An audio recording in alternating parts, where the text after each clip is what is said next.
Yeah, I just thought, yeah, I thought it wasn't going to be something that I just didn't think I'd be good at it, and I'm Hmm. probably really not. I didn't You want seem good at it. it. Yeah, dude, I know, right? May need you to say that in a court of law. I took a lease out on your heart. I took a lease out on your heart. Can I at least have fun?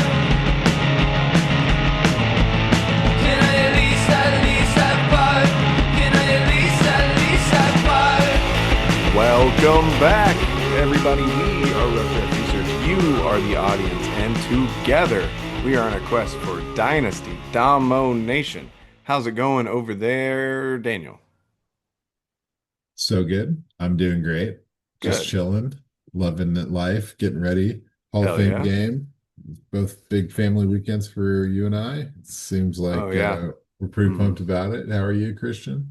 I'm doing well. Like you said, yeah, family's coming into town, so doing this a little early in the week so we can get it going and everything. So if the video's a little boring, sorry everyone. I just did not have time. But yeah, We other are than real that, people. doing well. Preseason starts. Yeah, Isn't the Hall of Fame game's like tomorrow, isn't it? straight up. Yeah, Dude, we're there. We're here. we're there. Yeah, maybe one of these days I'll see who's playing. Yeah, I don't honestly know, It's funny. but Me neither. I feel like it's the Bears for some reason, but maybe that was last year or something. It says the Chargers and the Lions. That's Oh, what's well, that's actually close. pretty exciting. Yeah, yeah. Tigers and Bears and oh my. Yeah, What they're in else the could it same be? division. Not the division we're talking about today, though, because we are going out west to the AFC West, home of the Kansas City Chiefs, your fanhood, dumb, Oh, whatever you want to call it. So, there's no yeah. arrowheads on here, but got it. Yeah, this is that you won that jersey, right? Oh yeah, dude. It's my self-affirmation jersey. Number Hell yeah. one. I'm worthy. Let's go. So yeah, hopefully you guys enjoyed the running back episode we did last week. I know it was a girthy boy with all the statistics in there. Hopefully it wasn't too much, but we are back in it on the division previews. So we're gonna kick right into it. I'm gonna start off with the Las Vegas Raiders. A lot of turnover for the Raiders. New quarterback, new coach, top six pick. So they're pretty interesting to talk about. If you look at quarterback, they traded for Geno Smith. Under Pete Carroll, Geno finishes the QB5 and the QB19. His that kind of seems like a good range. I mean, to me, it seems closer to like 12 to 16. I don't know that he's going to get into that top five QB status, maybe ever again, to be honest. But 12 to 16, I think fits right where I expect Geno Smith to fall under Pete Carroll this year. Because even in a down year last year, he finishes the QB 13 with Seattle, and now he does have Pete Carroll there with hopefully a really good running game that he can operate the play action off of. And his weapons, I'd say, like on balance, are worse, like overall, because he had DK and he had JSN. And then the running back room was pretty good. Tight end room was trash. But he has more superstars, in my opinion, here already in Ashton Genty and Brock Bowers. And to me, Jacoby Myers is no slouch to ignore either. So I do think Smith's upside is like limited by what I expect to be a pretty run heavy offense. But I do think he might be like a little more consistent and have some like pop weeks off the back of some of these playmakers. I again not expecting anything too crazy from him, but I do think he could be a reliable QB2 in a super flex for sure. But I mean, we got to move on already to the real meat and potatoes of the Raiders here, and that's the RB room. Um, Granted, I feel like I could just list the Raiders running back depth chart and then move on because that should tell you everything that you need to know. I mean, we have Raheem Mostert at year 33, or not year 33, but entering his 33 age season, and then Sincere McCormick as the RB3, which to me is just basically a non-factor. What? Um, and then Ashton Genty, who was taken in the top 10. I think it was sixth overall. So you expect him to just be this incredible force because, I mean, he was an incredible force, and now it seems like Pete Carroll's going to use him. a ton because I mean, Pete Carroll's average finish in rushing attempts is 14th in the league, which actually seems lower than I would have expected. But if you look at it, that average actually has been dropped substantially by the last four seasons in Seattle from Pete Carroll, where he finished 17th, 27th, 22nd, and 31st in rushing attempts. Without those years, you're sitting at like ninth overall in rushing attempts on his average, which seems more on par with what I would have expected.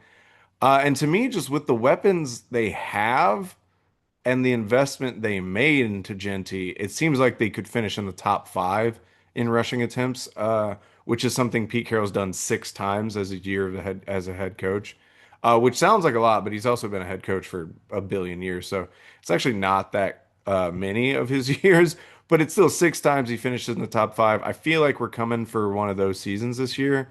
And reports are already coming out that they're also splitting Ashton Genty out wide. And I just think he's going to be a workload monster, and he could, and I think should, if he's the guy we all expect him to be, finish as a top five RB in his rookie season. I mean, that's some lofty expectations, but I would be shocked if he was outside the top 10.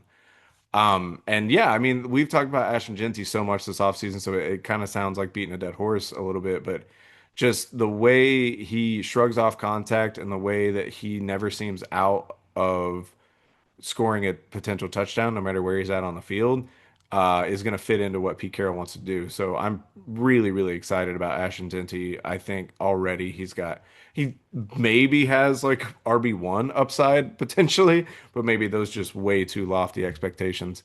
So we get into the wide receiver room, and Jacoby Myers just ran away uh with this room in terms of targets last season. He had 129 and the next closest wide receiver was 81. Um the Raiders clearly felt like they needed to address the wide receiver room. They took two in the draft this year. Uh but I don't really see anyone that's going to challenge Myers this season as the wide receiver one by really any measure. I mean, Myers finished as the wide receiver 19 last year with a truly set of horrendous quarterback play. Um, and with that improvement from Gino that I expect, I think they're like a top 15 season for Myers is like not out of the realm of possibility.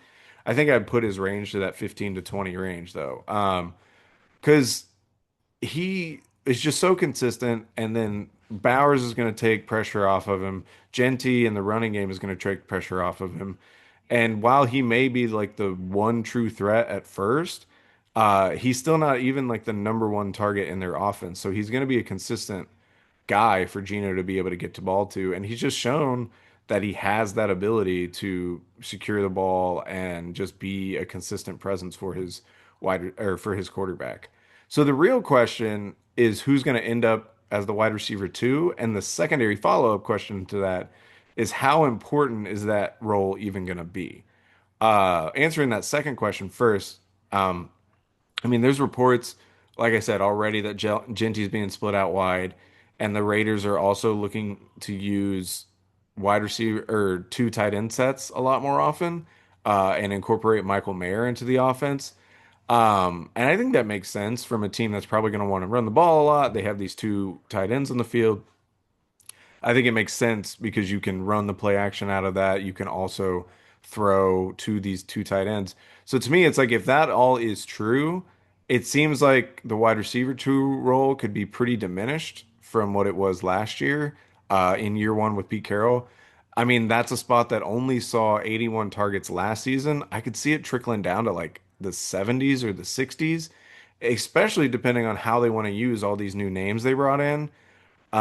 Because it comes down to these three guys, and the guy that got 81 targets last season was Trey Tucker, who's like a fun playmaking scat guy. And then they brought in Jack Besh and Dante Thornton, a guy I know you're high on. Yeah, And it's to me, Tucker seems likely to be put into like a more rotational role. So I don't see him getting 81 targets, but I do still he's still going to be there. So maybe he's more in that like 60-ish range while they have another guy that gets 60. Um, Thornton Dante Thornton has the clearest type advantage of anybody. He's 6'5" and he's blazing fast. But then the question's like, how often are the Raiders going to be taking deep shots? I don't really know, but they should all be going to Thornton. Like that is their deep threat guy. And if you look at Geno, he averaged over 7 yards per attempt every year as a starter with the Seahawks. So it's not like he doesn't have the arm to go deep. I mean, 7 yards per attempt is like a higher than average yards per attempt. So it's not out of the question that that would be part of their plan. And then Jack Besh was a guy I was super high on coming out of the draft. And then he got second round capital, and I felt validated. But the camp reports so far had been fairly lacking. Now, I will say from the last few days, things are starting to heat up. People are talking about him making some progress along with Thornton. And that does make sense to me. Like Thornton was always going to be a guy that looked better in shorts than a guy like Jack Besh before the pads come on because he just has that like freaky frame and speed than like a guy who was a literal tight end convert. But I really do think Besh can be like a valuable a wide receiver too, as like that big body possession guy. But I'm just fairly skeptical that the wide receiver two in Vegas is going to be consistent enough to be a highly valuable fantasy position this season. Whether it is Thornton or Besh or even Tucker, I just think like good luck picking the week that one of those guys is going to be good enough to have on your roster. I do like Thornton. I do like Besh. I don't really like Tucker as a guy this year. But Thornton and Besh to me have like higher upside than some of these other guys. But I just think that upside is a little capped. Which brings us to the tight end room, which is not capped at all. Brock Bowers set the single season rookie reception record with 112 last year, with fairly ass quarterback play. Geno is a massive upgrade, however you want to look at it. Like I know people aren't the biggest fan of Geno, but he was still an upgrade over he was getting last year. And Bowers was the main receiving threat last season, so it's not like them getting tape on him should matter that much because everybody knew it last year going into the games and they still couldn't stop him. I don't see any problem there. So to me, Bowers is likely the tight end one again. Like that's where I would put my money. Improve quarterback play, better coach. I just see like there's no reason they're not going to try to target him as much as they did last year. It would be absurd if Pete Carroll came in and tried to change that. So, barring injury, he should be locked and loaded as a top three guy for sure, but I would put money on him being top one. And Michael Mayer is interesting if the reports that they want to use him more as like a second tight end is again interesting. I still would have just preferred him to be traded, I think. But it is maybe he could be used as like a break glass in case of emergency tight end some weeks if they really do. I'm not saying they'll go Gronk Hernandez type tight end room, but like if they try to use him similar to that, we could see him actually being useful. But I just think it's going to be a week to week thing. Moving on to IDP, Max Crosby is your star. He's an absolute monster every year, and there's no reason he shouldn't remain one. The sleeper was tougher though, because I don't love this defense outside of Crosby. Christian Wilkins leaving or getting cut Leaving, yeah. yeah, could Interesting. cause more tackles from the linebackers, but I'm not really crazy about any of the linebackers. It's an interesting landing spot for Jermaine Pratt after getting cut by the Bengals, but he's still an older guy. And then they have like a Landon Roberts as another guy in the middle there, and I'm just fairly unimpressed by that. So my sleeper choice, I'm actually going to go to the safety spot, and I'm going to go with Isaiah Polamau. He's only rostered in 26% of IDP leagues, and last season was his first full year as a starter, and he logged 85 tackles at free safety. And to me, Pete Carroll's kind of always relied on safeties to anchor his secondary. I mean, you think of the Legion of Boom and stuff like that. So to me, this could be a breakout year for Polamau, and he is very, very under the radar right now. And if those linebackers aren't good to great, like I think they'll kind of be middling. Um, Polamau could be like relied on to be helping out in the running game a lot, which is going to rack up those tackles numbers. Yeah. Yeah, this is not really the place to look for gold nuggets in the defense outside of Crosby, but I like where your head's at with that.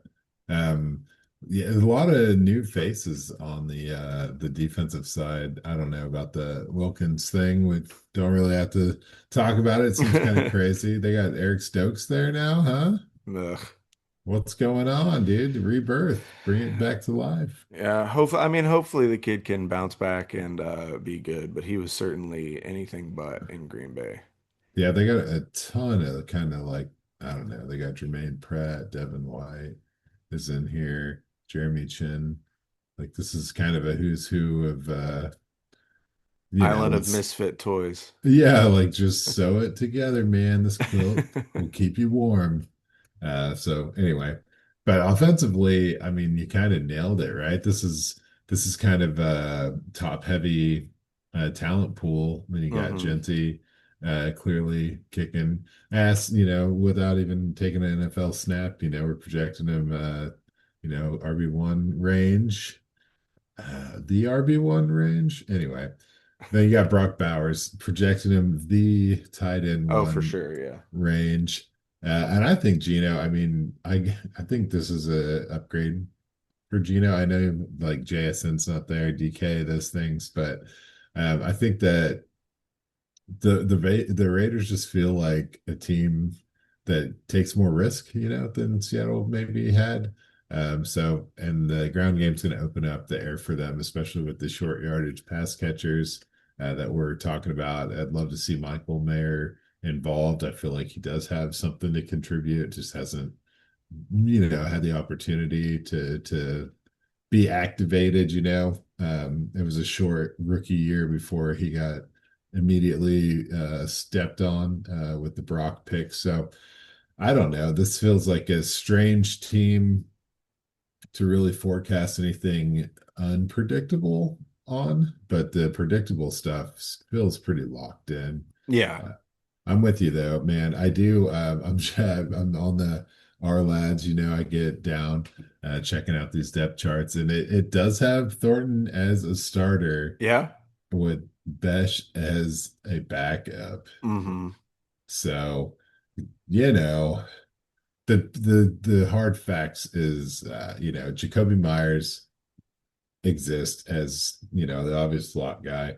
And then Trey Tucker's there. You got Besh, you got Thornton, and then you got zero, Hmm. zero, zero, triple lot. So those four guys, no one else. So they're all probably going to get love. So I feel it. I like what you're saying here as far as Jacoby being pretty studly. But yeah, I do think Gino's got a chance, man. He's got a chance to weather the storm of irrelevance that I think we're all kind of waiting to sweep in over him. Hmm. No, I'm with you. So, all right, well, all right. I guess I'll go. I'll kick it over to the Donkeys. We're still doing that. Still calling the Denver Donkeys. Is that joke still relevant? I'm not sure. They were pretty good. Oh no. Yeah, we all forget they won a Super Bowl like 10 years ago, it's not that long ago. Um, but yeah, they surprisingly did well enough last year. It's hard to say that, but they did well. I mean, this division itself did quite well. There were three double-digit winning teams, Hmm. aside from the Raiders, everyone else won 10 or more games. This division as a whole was the second winningest division in the league with 40 wins. And the Broncos kind of were a surprisingly successful part of that. They were a 10-win team. And I guess that everybody was a little surprised to see Bo Nix come out and sling it, man. He did really well in a combination of ways that I don't think anyone really saw coming. Rushing, I felt like he looked like a good rushing quarterback, um, but he only had 430 yards and four touchdowns, but he had 92 attempts. So the volume was there. He was getting, first downs, he wasn't like a breakaway scrambler like some of these dual threat guys we're talking about, but he did seem to have like that complete package as a quarterback that I don't think I know you weren't expecting it. I was pretty optimistic, but I didn't think it was going to go this well. I didn't think he was going to be the quarterback 7 in his rookie year. Yeah, pretty nuts. Yeah, extremely nuts. And now I'm like, where do we go from here? And the answer is up, up, because the Broncos went ahead and added some interesting support for him. And I say interesting. This team is so weird to me.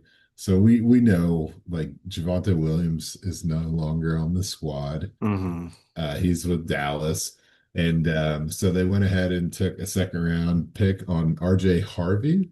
And I was a big Harvey head, you know what I Yeah. mean? Hmm. Um, so this guy is pretty sweet. He had a 4.440, but he's like very old, 24 right now, and he's coming out of, the University of Central Florida with back-to-back years over 1,400 yards and had 38 touchdowns over the past 2 seasons on the ground. So he's pretty spicy guy, but as you were saying with Besh, you were excited about him. You got the second round capital. You felt validated. I have like a weird, like I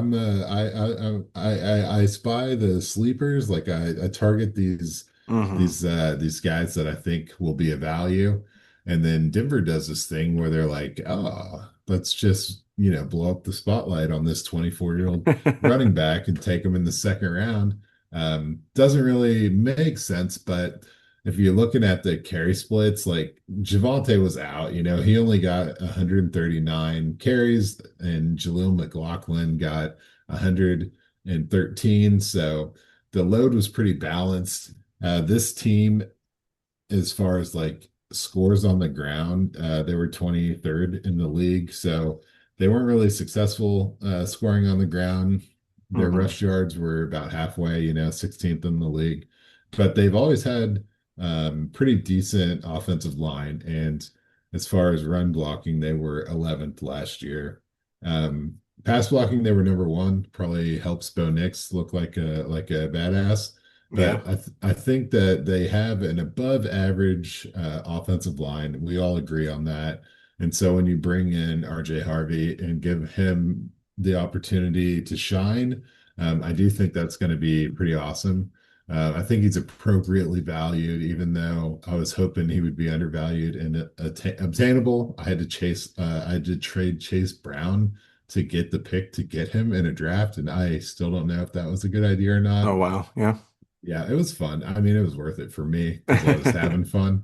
But what happened is a few weeks later, like the next day, as these things go, J.K. Dobbins was signed Sick. by the Broncos. And, Dobbins is just always had, injuries. He's never played a full season. But like somehow last year, he was completely crushing it, for the Chargers. And he missed several weeks, but came back strong towards the end of the season. So he seems like he's in a good place to come in and lead this backfield potentially. So that kind of freaked me out.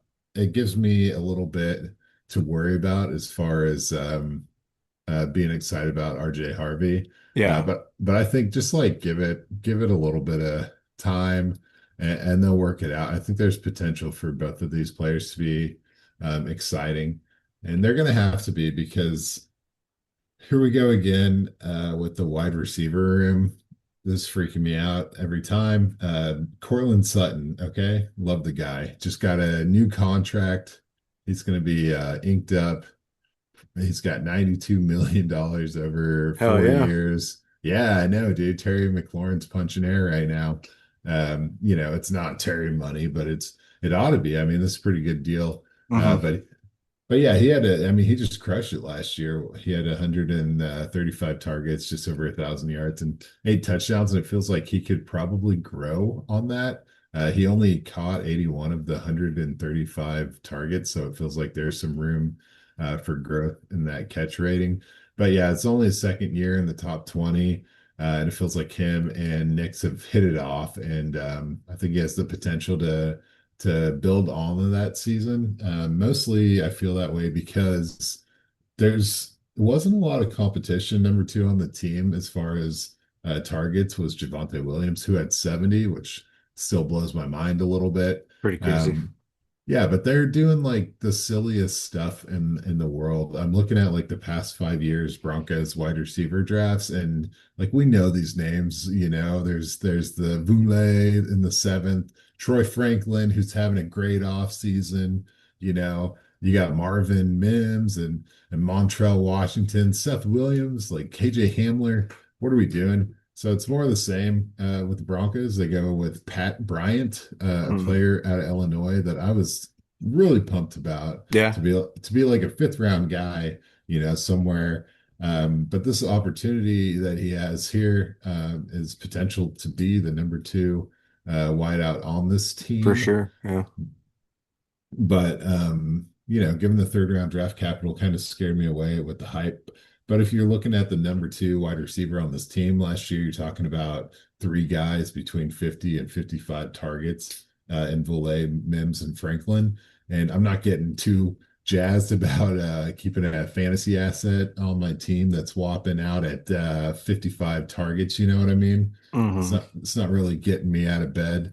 So I think that it's kind of another snooze year. I hope Pat Bryant steps up in a big way. I do think there's some potential for the red zone to get a little exciting for the Broncos because Cortland Sutton had 21 red zone targets last year, and then the next guy was Voulet, who had seven. And it was a pretty big drop off, a lot of low numbers. So Cortland Sutton owned that workload. And I think someone needs to challenge him for that, whether it's Pat Bryant. It doesn't feel like Mims' game. He's a little small for that red zone stuff. And I just don't trust Voulet. I know you don't either. He's like already, working out his retirement package. He's like 29 years old as a second year player or something like that. Yeah. Um, but yeah, you're like, hey, you gotta, if you want to be a successful offense, you have to have multiple red zone weapons. And, Javonte Williams was mopping up quite a bit of workload in that area. But I think Audric Estimate could step up in that way. I see Evan Ingram, and I'm like, man, I'm excited about Evan Ingram. I like the player. He's been having some really good years with Jacksonville the past couple of years. He was top five tight end twice, missed some time last year. But I think that his role in the red zone hasn't always been that heavy. And so I don't look at him as a threat. I'm just trying to figure out what this team's going to do in the red zone because obviously Knicks with only 4 rushing touchdowns doesn't seem like he's that true, sneak it in kind of guy. Hmm. A lot of turmoil in the running back room.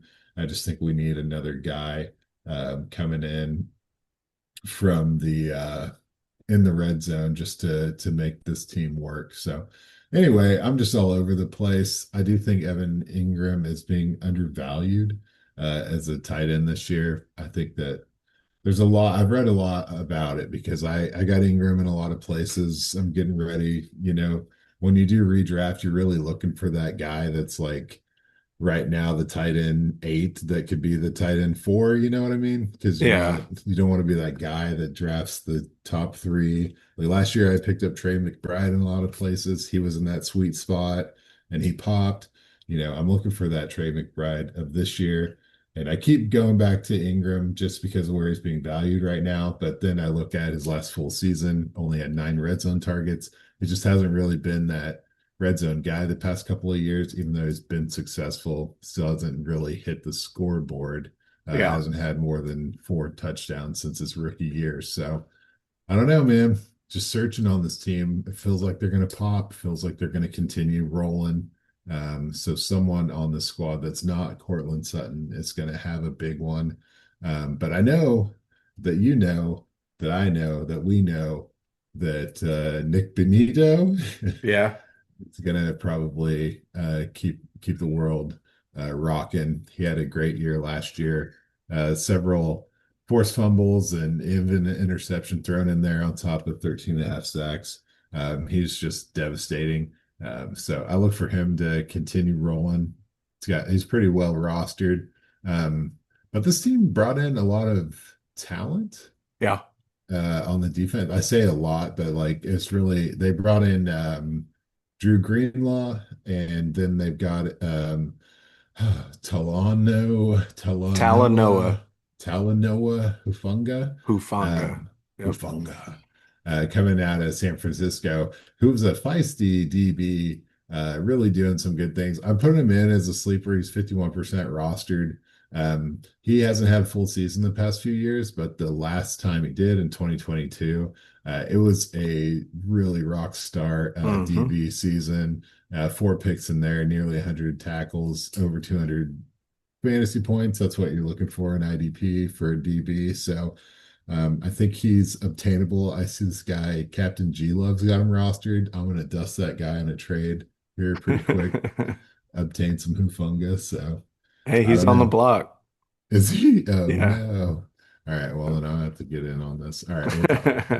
We'll I don't figure know. that out. Yep. No, I'm with you. I would have picked him as the sleeper as well. Him and Dre Greenlaw, I liked really a lot as pickups for the Broncos. I mean, just the Broncos defense should be the one of if not the top defense in the league this year, which I think is going to help him out a lot. Yes. As anyone that's listening to this podcast knows, I'm not a big Bo Nix guy, and I'm still not. I get it. He was awesome last year. He surprised and was the QB7. I don't know. I'm not buying it. Like you said, he could go up. I don't think so. I think that's his cap. I was surprised he got there though. So take it for a grain of salt. Um, I just think the style that he plays, ironically, when I said last year, like tape on Brock Bowers isn't going to help people, I feel like tape on Bo Nix and what Sean Payton was doing with him will. He had 187 targets beyond 9 yards, and 358 were 9 yards or lower. And I just think if you try to operate like that constantly in the NFL, I'm just not sure if that's going to work consistently. But again, he looked dynamic. He ran that offense as a rookie well. He's got a second year to run it, to learn it, and run it even better. So I'll probably end up being wrong, but I guess I'm just standing my ground on Bo Nix. I think what they did last year is about what to expect from them. Now I do think I'm with you. Evan Ingram should have a good year and could be the number two receiving threat there. I do Yeah. think Pat Bryant is more talented than anybody else outside of Cortland Sutton in the wide receiver room. So I do think by the end of the year he'll be the wide receiver two there.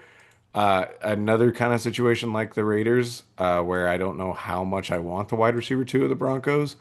But I do think it is Pat Bryant's job to take. And then the running back room has obviously improved. Like you mentioned, it, Javonte Williams got a shit ton of targets. All of those to me are going to RJ Harvey, not J.K. Dobbins. Harvey was a dual threat running back for UCF and absolutely crushed it in that role. So presumably that's where he goes, whereas Dobbin maybe handles a lot of the between the tackles work, at least early on, and if he can stay healthy. So I see it. I see where you're coming from. I see the offense potentially getting better. To me, it was just like one of those perfect seasons where I feel like Bo Nix, and to be fair, this is not what I was saying about him at last year. I was not wanting him at all. I just feel like Bo Nix is like a eight at highest or to like 8 to 15 type guy. Like I don't Yeah. think No, he's like a top I don't above think. 7.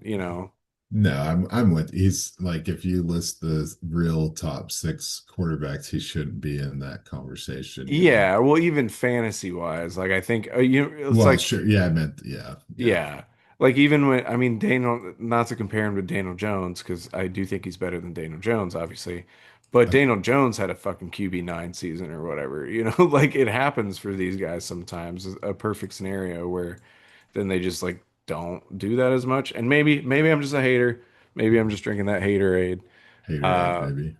I but think it's on like the or the Brock Purdy trajectory. yeah, like somewhere in that range, I'm which. with you. Like that's fine, that's not a bad place to be. I just don't see it going up, I guess. Yeah, it's hard to go up. That's a pretty firm. wall to get into, Yeah, I'd say so. especially like only 4 touchdowns on the ground. You got to do more than that to break into those top five Yeah, guys. for sure. But like I said, he fucking crushed it, made me look stupid for sure. I stopped calling him the nickname I had for him, so 'cause you know, he What? I don't even remember now. I used to say blow nicks a lot. Blow Nix. All right. Well, with the last name Nix, you can get pretty creative. Get pretty So creative, yeah. But anyway, more power to him. Sean Payton can be a dick to every reporter that asks him a question, I guess, and it's all fine and dandy. Um, awesome. anyway, let's move on to the Chargers. Los Angeles Chargers, super fun team. Justin Herbert is always an interesting topic of discussion because while I do think he is an elite talent at QB that I would love to have on like my real NFL team, I don't know that I think he's like a truly elite fantasy at like value. Like his finishes the last 3 seasons have been 12, 17, 11, and that was after he started his career with a QB9 and a QB2. The thing is, in his first 3 seasons, he averaged 655 attempts with a season that had where he had 699. That was the one where he finishes the QB 11. In his past 2 seasons, he's averaged 480, which is just not going to get it done. Like that's not enough volume to be able to be a top 8 quarterback, in fantasy. Jim Harbaugh teams in the NFL have finished with an average of 30th in attempts, passing attempts, in his 5 seasons as a head coach. And I don't really think that's going to change all of a sudden. Like, no matter how poetic he wants to be in interviews when he speaks about Justin Herbert, and as good as Justin Herbert is, like, I don't think that's just how Harbaugh wants to run his teams, an efficient dangerous passing game for sure, but not one that's putting up a lot of volume. He wants to go through the running backs. He wants to go through the strong offensive line. So to me, like Herbert, as good as he is, I think he's like a 10 to 15 QB in fantasy. Boom weeks for sure, because he has that talent, but mostly average weeks. Maybe I hope he proves me wrong. I love watching Justin Herbert spin it. He's an incredible, like I said, he's an incredible talent. It's just like in terms of fantasy, I feel like a couple years ago he would have been in the Burrow Allen conversation for Superflex Dynasty, and he's just nowhere near that to me. Like these other two are just outpacing him by a mile. And I just don't, unless something really flips for Harbaugh and the way he wants to coach his team, I don't see that changing. And based on what they did this offseason, it doesn't look like that's gonna change. You know what I mean? Like, it's a downside for Herbert, but it's an up for the running backs in Harbaugh systems. I mean, they usually see a massive uptick in workload. In the 5 years Harbaugh's been a coach, he's finished in an average of seventh place for rushing attempts, which is just, that's really strong. Last season was his lowest, finishing at 11th on the year the Chargers did.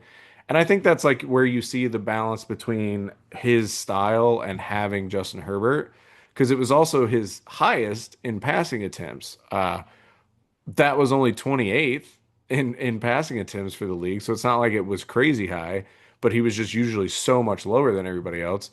But he finished his highest in passing attempts, yards, and touchdowns through the air for a season, but it was 28th, 19th, and 13th, which that 13th, like I said, a dangerous passing attack where he can score on you, but it's just again the volume is not going to be there with the yardage to really kind of supplement that.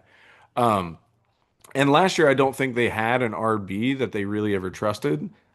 J.K. Dobbins obviously had several weeks where he was really good, but he couldn't really stay healthy. It was one of his healthiest years, but still like kind of in and out and couldn't really rely on him for sure every week, but he was great.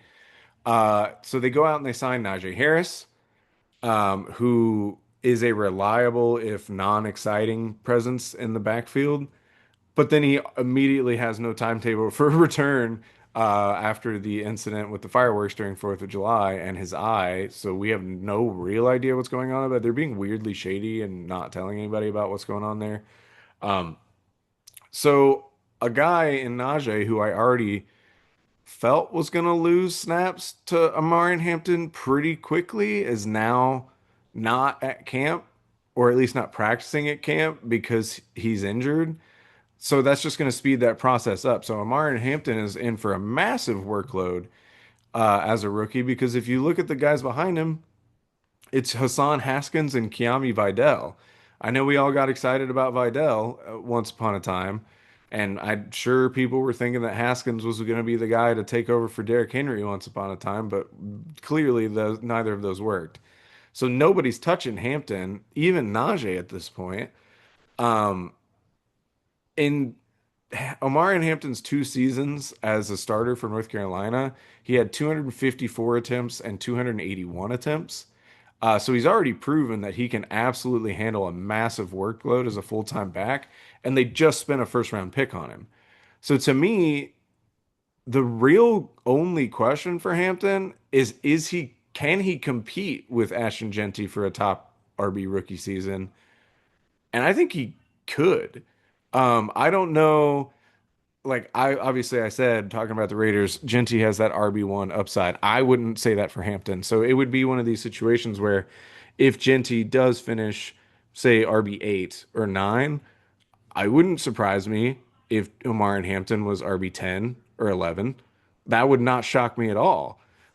So I am kind of all in on Hampton. I don't have any shares of him, and unfortunately, I was able to get Genty once, but no Hampton shares because I mean the Chargers want to run the ball, and they're going to be a better team, and they have a better line than the Raiders as well. So that's why I kind of think he really can compete. And yeah, I'm all in on Hampton, and the Najee thing just kind of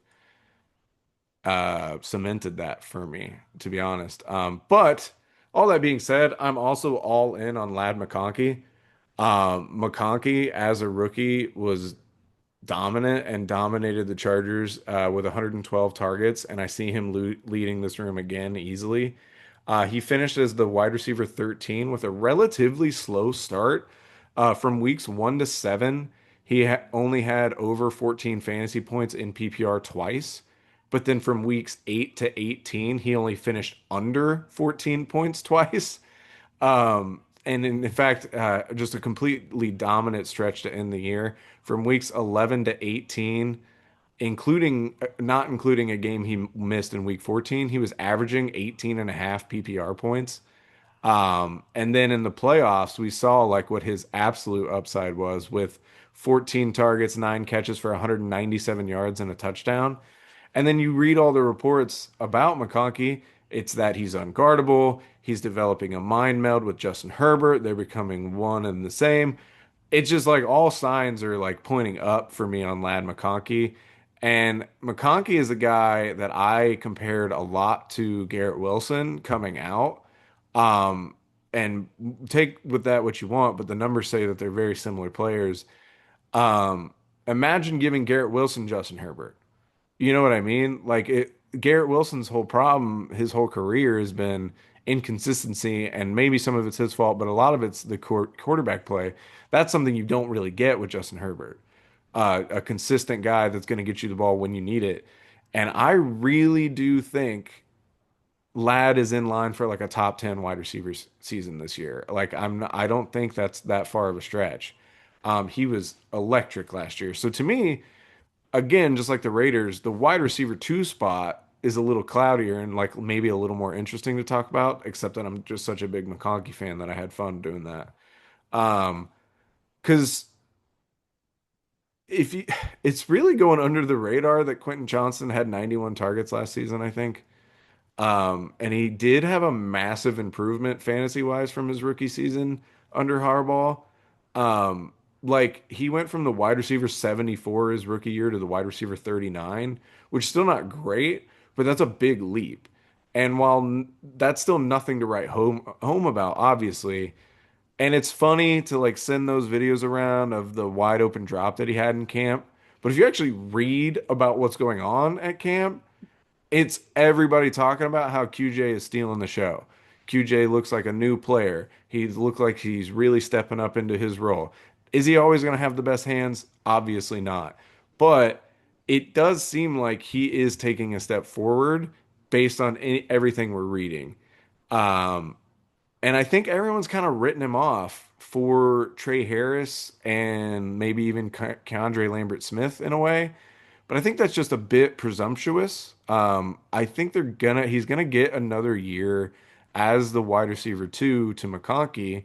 And if he does take a jump, I mean, he was a first round talent, or at least a first round value. So I feel like they want to see what they've got with him. And I think he's gonna end up being the wide receiver two again. And while the retirement of Mike Williams does open up things for that wide receiver three spot in Keandre Lambert Smith and Trey Harris, I just think consistency will be an issue for them because we already talked about how little the Chargers are going to actually throw the ball. So if QJ is the wide receiver two, and obviously McConkey's out there doing his thing, then how much is that wide receiver three really going to get? Um, I do like Trey Harris more than Keandre Lambert Smith.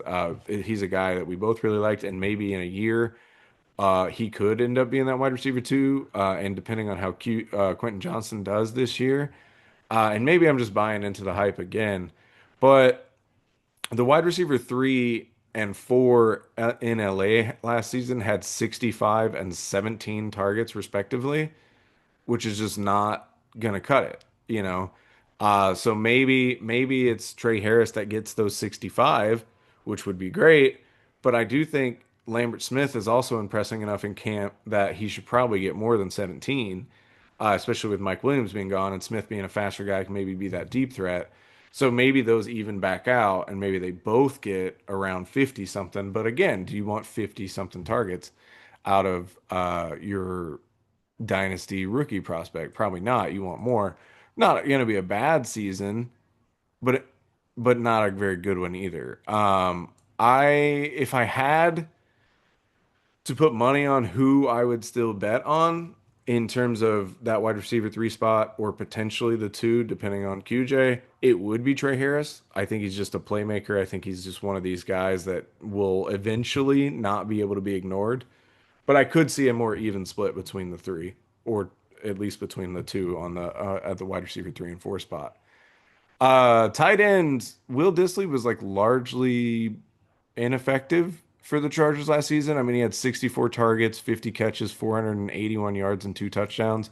It's not anything to get you excited. It's not terrible, but it's just not like where you're really going to hang your hat. The Chargers signed Tyler Conklin to a short, cheap deal, and then they drafted Aronde Gadsden the second in the fifth round. And to me, Gadsden's the clear high upside pick here. He's got an athletic profile. He's a guy we both liked on tape, and he's already been like making waves in camp. Like everybody keeps talking about him. And he is just a specimen. So like that does also make sense. If he can become a real threat in the passing game in year one, awesome, because I got him on waivers and for the belt, and a lot of people didn't even have to draft him depending on your rookie draft. But B, it also would muddy that wide receiver three and four spot even more just by demanding more targets. I do think he's a flyer for year one to maybe just keep an eye on in like say in our Fresh Stud League where you don't have a lot of room on your roster. Maybe you can't carry him. But I think in deeper dynasty leagues, you should try and grab him because going forward, I think everyone should be in on him as a tight end prospect. IDP, Derwin James is a beast, and defensive back's hard to find, so he clearly has high upside as a defensive back for your IDP team. But my sleepers Yes. is a little harder to find. This was a really good defense last year. So the guy I chose is rostered in 53, I think it was, percent of leagues. So kind of just meeting our rules for a sleeper. But it's Tui Pelotu. He's the edge defender. He's still just 22 years old, and this he's going into his third season with the Chargers. And he posted 8.5 sacks in 17 games last season, 4.5 in his rookie year. And I think he's in line to take the next step for the Chargers and see the field a lot more often. He will kind of rely on sacks. I mean, he only had 38 tackles last season. He did have over 50 in his rookie year, so and was graded as like one of the better run defenders for the Chargers. So it's not like he can't do it. I just think he is a pass rusher. That is what he's there to do. But if you look at the kid that had boom weeks of 25 and a half twice and then 22 for our IDP league last year, I think he's definitely a kid you should keep your eye on if he's not already rostered. And if you have a spot, go ahead and pick him up because I think he's just a guy that's going to take a third year leap. Because when you watch him, man, he's just one of those like impressive specimens that like he'll make a play and you just go, who the hell is that? And then on the next play, you might see him do it again, kind of thing. Like, I think he's an underrated, going under the radar type of player that could really help your IDP roster. Yeah, I mean, I'm with it. You've got me. I'm just locked on the Trey Harris slander over here. Talking about QJ. Is this the same Quentin Johnston we've been talking about this whole time? You just got me on tilt, man. You got me freaking out about some stuff, but Sorry, dog. it's all good. It's all good. I get it. The Harbaugh effect, the ground game, the Herbert's there, but it's not going to be, utilized. It's kind of, a showpiece or I don't know, a filler almost to the ground game, and that breaks my heart. I think they should trust him a little bit more. Yeah. You're right, though. It's freaking me out, to be honest with you, because this team only had 3 interceptions thrown last year, Hmm. which is wild. Like that means you're not taking enough risk with Mm. your offense, in my opinion. I mean, I don't know. Maybe he's just amazing, and that's why he didn't. But like, no, they're bottom five in pass attempts last year, and if that doesn't change, if it wasn't, the result of that wide receiver room, if it's truly the game plan, then it's kind of a bummer. Lad McConkey obviously a vacuum for any potential there, but like you're saying, with Hampton in there. With the addition of Trey Harris and Gadsden, we like Gadsden. I think this is similar to what we've said really about the Broncos and the Raiders is big additions in the running back room. Nice contributions to the wide receiver two conversation for a team that's been kind of struggling. Mm. Both those teams have been struggling to establish that role. So if they can get it right on both sides there, then they have to give a little more noise to the passing game. I mean, you can't. I mean, you got to be a well-rounded team in the NFL these days to make it work. Even the Eagles are passing the ball, so Yeah. they got to figure it out, and it's going to be fun. This division's gotten creepy, dude. You got Yeah. Harbaugh and Pete Carroll, like these guys. They used to be the NFC West guys, and now we're doing it here in the AFC West, and Yep. you brought freaking Sean Payton in here. Yeah. It's not cool. It's like it's like the Masters getting after it. Yeah. They don't want to hang out with the cool new kids. They're like, we're gonna try the old ways, but we're all gonna do it together here where it's safe to do it. So good for them. We'll see what happens. Probably gonna run into a buzzsaw like Jeez. they always do, my friends. Fair Because enough. there's only one team that can tie with another team to have the most wins in the NFL last year, and that is either the Detroit Lions or the Kansas City Chiefs. So, congratulations, 15 wins. It's not easy to do, but they No. managed to do it. So, neither of them advanced to the Super Bowl, so I guess they had great regular seasons and good for them. But now the Chiefs, I love them, Chiefs were in the Super Bowl. Oh yeah, there you go. I mean, kind of. They didn't win the Super Bowl. Yeah, they cer- they certainly for the for They those were of in the us. building, I guess. Yeah, I mean, if you couldn't see through the tears, were they really there? You know what I mean? Good Lord. All right, thank you for that. My goodness. But Sorry. no, I need you. I need you for these moments. But yeah, that hurts. Damn it. That's worse than saying nothing at all. All right. Yeah. Anyway, so the Chiefs, um, they're doing it again. They're back again. You got Andy Reid, you got Pat Mahomes, you got all the good stuff. Um, I guess I got a couple of questions for myself that I'm reading out loud to everybody. How are we feeling? How are we feeling about Pat Mahomes, I mean, seriously, separate the fantasy world from the reality world. Um, we're getting weird here, Yeah. like, quarterback 8 in 2023, quarterback 11 in 2024, didn't even hit 4,000 yards, not even hitting 30 touchdowns past 2 years. We're cooling down. We're cooling down. How can you be the GOAT, if you can't get 4,000 yards? And I get it. I get it. But I just don't know, man. I see him slipping. He's like right there around Bo Nix Yeah. and Baker Mayfield on some of these ratings right now, especially if you're looking at single season leagues. And I get it, dude. I mean, how are you supposed to trust this guy? Um, he doesn't really air it out like he used to. He still has pop weeks, but he's getting the mid-teen averages, man. He's Hmm. he's he's hitting you with a lot of quarterback 18 weeks and then making up for it in big games. And you can't trust that. You can't, he's not the guy to hang your hat on, man.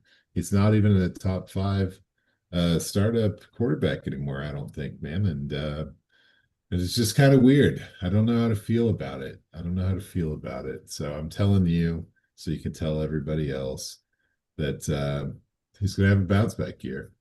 I agree. I'm here for it, big time. And there's a lot of things that factor into it. I think Travis Kelce's getting a lot of shade right now. Like, they're like, is this his last year? Does he still got it? And like, I don't get it. I don't get this. Have you heard this? Have you heard people saying these Have you things? seen this? Have you heard about this? It's bizarre. It's not popular opinion, but I keep hearing about it. But the guy just had 133 targets. He's been doing this every year for like the past 10 years, over 100 targets. And I'm not gonna lie. I'm not gonna lie to you. The yardage and the scoring has definitely gone down the past couple of years. He only had 3 touchdowns last year, five the prior year. We all remember he had 12 in 2022. That's insane. That's incredible. We'd love to see more of it. The efficiency is starting to slide as well, but he's still the X factor for this team, man. He's got that, the defense must know about me energy, and I think that he's got plenty to offer for this upcoming year. It's hard to talk about the Chiefs because it's like Pat Mahomes and Travis Kelce. Like we kind of get it, you know what I mean? Hmm. But I do think that people are starting to get bored with them in the fantasy realm, and I think you got to hold on. You got to hold on for one more year. I wouldn't be surprised if it's his last year. I don't know what his situation is as far as qualifying to retire, but I think that it's possible. It's possible. But while he's still, doing Travis Kelce things like being third in the entire league in red zone targets, I think that you can probably just keep locking him in as a locked and loaded tight end one top five. I mean, he hasn't dropped out of that since 2015. So let's stop hating on him. Boom. That's it. That's it with Travis Kelce. But there's a lot of uncertainty outside of these two players when it comes to the Kansas City Chiefs. I think that the running back room for this offense is just it's just not a thing anymore. I'm looking at the last 10 years, the top 10 running back finishes over that stretch of time. And you've got Kareem Hunt holding down the top two for his 2017 and his 2018 seasons. And then you slide in Isaiah Pacheco as the third highest scoring Kansas City Chief running back over the past 10 years. And that was in the 2023 season. And he was a running back 15 that year. And that's kind of a bummer because it was a total of 170 fantasy points, and it was behind Kareem Hunt's 2018 season, which was only 11 games. So they're not really putting up outstanding running backs over this stretch of time. There's 7 different names on this list, from McKinnon to Damian Williams and Spencer Ware. It's just kind of all over the place. They're not prioritizing an alpha running back, and they haven't since Jamal Charles. There was some goodness with Hunt, but he's still on this team. A lot of people, including us, are excited about Brashad Smith, who's an addition to this team. And it's crazy to get this excited about a 7th round running back, but I do think that the excitement is justified. He just got off of a season of over 1,650 yards out of SMU with 18 touchdowns. So that's from scrimmage on those stats. Pretty good.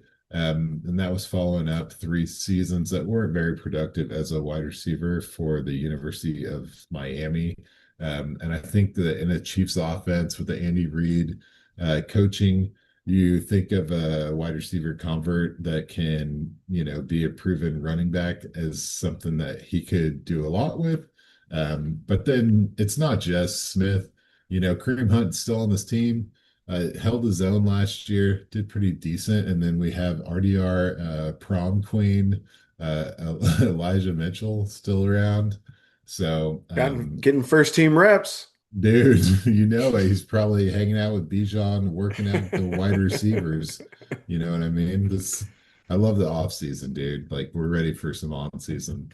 But yeah, coming out with Brashard Smith, he had a 4.39, so it's the 3rd fastest running back in the combine. He's up there with Jaden Blue and Bashul Tootin is only 3 guys under 4.4 at their 40 times. So the idea of Isaiah Pacheco just coming out, after the broken femur and being, the man, I just don't see it. He had a good 2023. It was kind of surprising.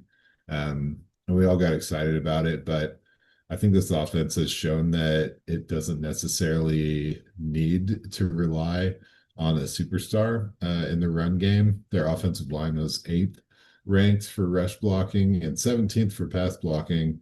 And they were bottom half of the team, of the league in rush attempts at 22nd.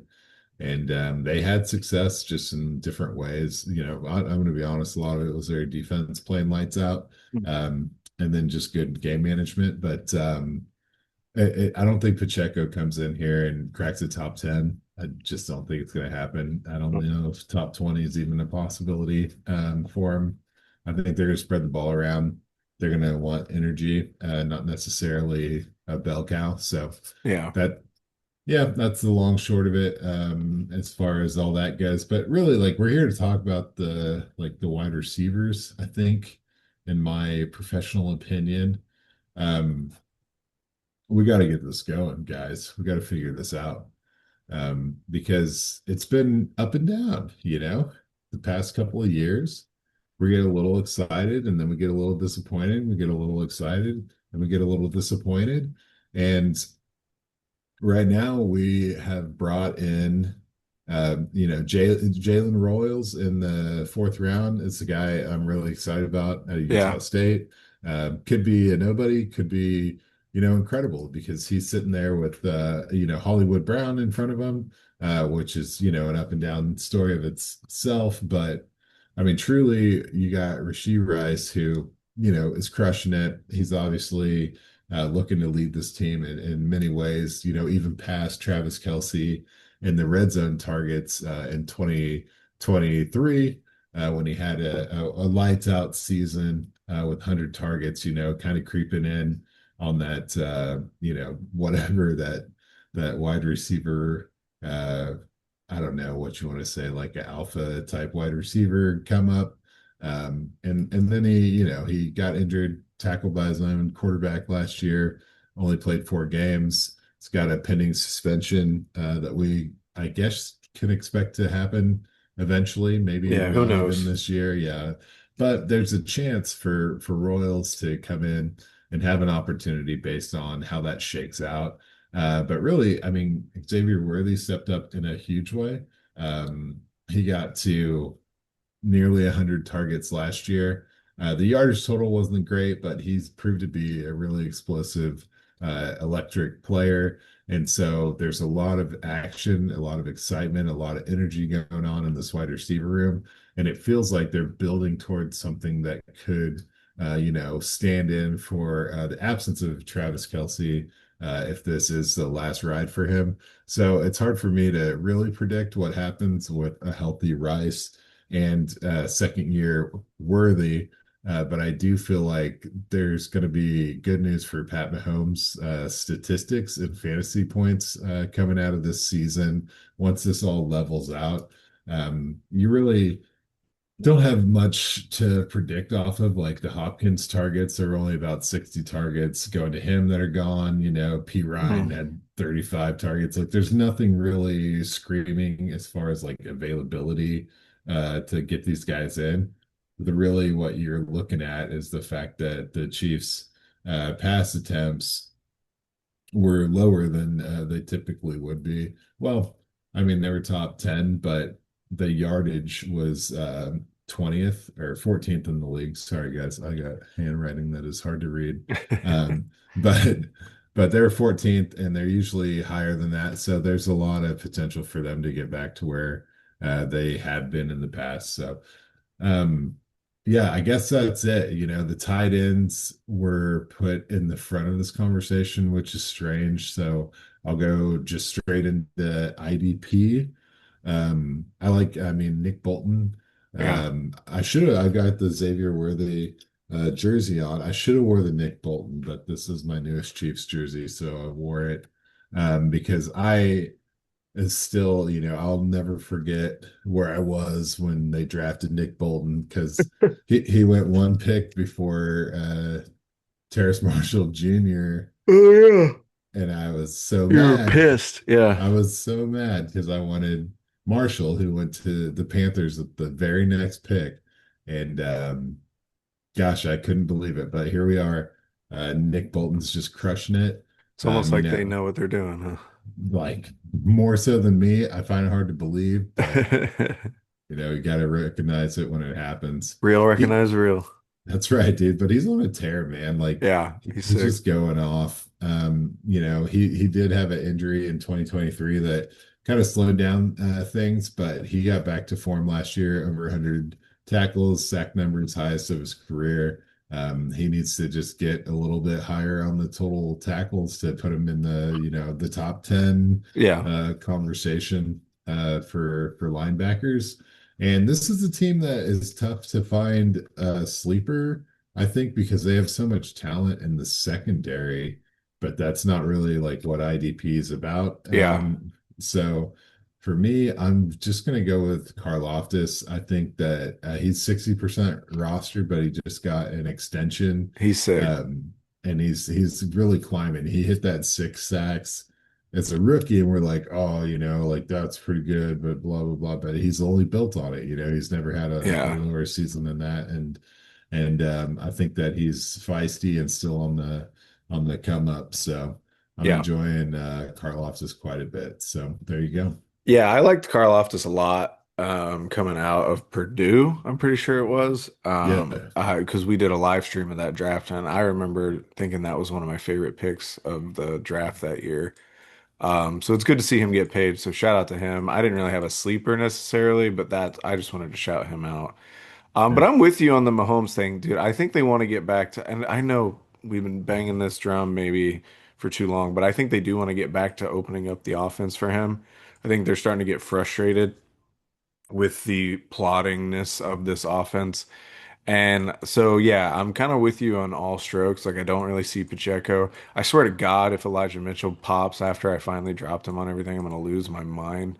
But Yeah. I don't see the running back room being that important necessarily. Like, obviously it will be, but I don't think that's what they're going to want to use this year. And then, yeah, if Rice doesn't get suspended, I think he was on a tear last season before Patrick Mahomes broke his leg for no reason.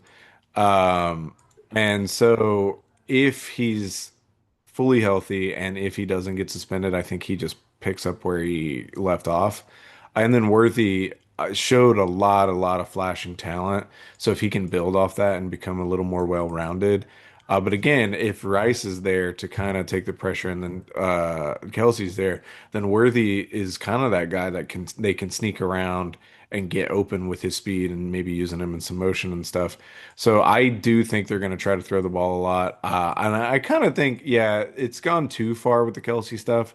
Like, I think he's still good and he's good enough to be a top like five tight end maybe on the high end, but at least top seven or eight this season in fantasy. It's definitely flipped way like you can get him in like way later rounds than you would have ever imagined. And I just think we're putting the nail in the coffin on him a little too hard. It surprised me that you said he led the whole league in red zone targets last season, but like that also does make a lot of sense. So yeah, I'm with Yeah, he you. was third Oh, behind third, Justin third. That's Jefferson. what I meant. Yeah, sorry. Yeah. Still, that surprised me. But yeah, I expect big things from this offense. Maybe more exciting things. Maybe they still come back down to earth a little bit in terms of wins and losses and stuff. Like defenses don't tend to last as long. So maybe that comes back down. But I just Spags. think, yeah, Spags is incredible. Spags. So you never know. But I do think this offense will pick up a little more. Well, real quick, you want to hit the division leaders then, before we get out of here? Yes, sir, of course. Got a So spreadsheet for that. I did go with Patrick Mahomes here. Um, That's a wise decision. all right, so we'll go Patrick here. I feel this one kind of felt really easy to me, this whole division leader set. I went with Ashton Genty at running back, Okay, yeah, that makes sense. and then Lad McConkey at wide Oh, receiver. oh, Okay. oh. That's tough for me What, personally. who else were you? Was it Rice? Honestly, I kind of like Cortland on this one. No, get out of here. Come on, Cortland dude. Sutton is not outscoring Lad McConkey. There is no fucking way in hell. There he goes. All right, all right. Well, I just want to I mean, get you what? all I'm riled sorry. up, Maybe, dude. maybe I'm sleeping on Cortland, I guess. Where did he finish last season? Let's see. I thought it was 15. Wide receiver 15. I guess they weren't that far apart. I It don't was. see the Am I, am improvement. I crazy? Are they 0.6 points apart? Were they? Yeah, Sutton had 20 more targets. 210 versus, so he had 210.6. No, he had 243. What are you looking at? I'm looking at 240.3 and then 240.9. Are you on fantasy? I'm looking at sleeper. I'm on, yeah, for the belt scoring. What? Then you're not looking at Cortland Sutton right then. Hmm. S- 2024 PPR. He had 210 points last year. Or is that, oh, that might be oh shit. I'm looking at projections. I'm a fucking idiot. 240.3. Yep. And then 240. 240.9. Yeah, I guess That's one catch. a lot closer than I thought. I still don't buy it, but All right. Well, it makes it even easier for when Rice beats them both. that's fair. Rice very easily could beat them both. We'll give Uh, you Lad. I'll give you Lad. I'll give you Lad. I think you're building towards no, no. All right, yeah, Lad. Give him the Lad. I need Lad to go off, man. Yeah. Lad, I think he'll be incredible again. But and then Brock Bowers at tight end. I don't think that's pretty easy. All right, couldn't agree more. Yeah. You're not gonna throw No, Kelsey out? nah, dude, I don't think so. I really think that the wide receivers take a step forward for the Chiefs. I mean, Yeah. it's freaking like it's the best wide receiver room they've had since forever, Yeah. probably. I mean, Tyreek Hill is amazing, but like as far as well-rounded, like I don't know. I don't like Jeremy Maclin days. I don't know. Yeah. It's been a long time. It's been a minute. Yeah, and I really like the addition of Jalen Royals to that Yeah, wide receiver room as well. same. Uh, but yeah, so I guess this division leader, we got Mahomes, Genty, Bowers, and then okay, I'll give you a three-headed wide receiver race between McConkey, Sutton, and Rice, but I gotta go with Ladd. You're good. I'm with you. I feel you. Lad, dude, he's amazing. I just scare me with this Jim Harbaugh peeking between the Yeah, curtains. that's fair. It's like, yeah, you can't throw interceptions if you don't throw the ball. That's true. That's true. Well, It's a all fact. right. That has been the AFC West. So we're going to get with you on the NFC West. We may not be here next week. We'll be Uh, here. we were talking about it. I'm not sure. We're But gonna be if, here. okay, if we are, then it's the NFC West. And even if we're not, then the week after. The next time you hear from us, we'll be talking about the NFC West. But until then, we've been Rough Draft Research. You've been the audience, and we'll see you next time. Take care, y'all. I took a lease out on your heart.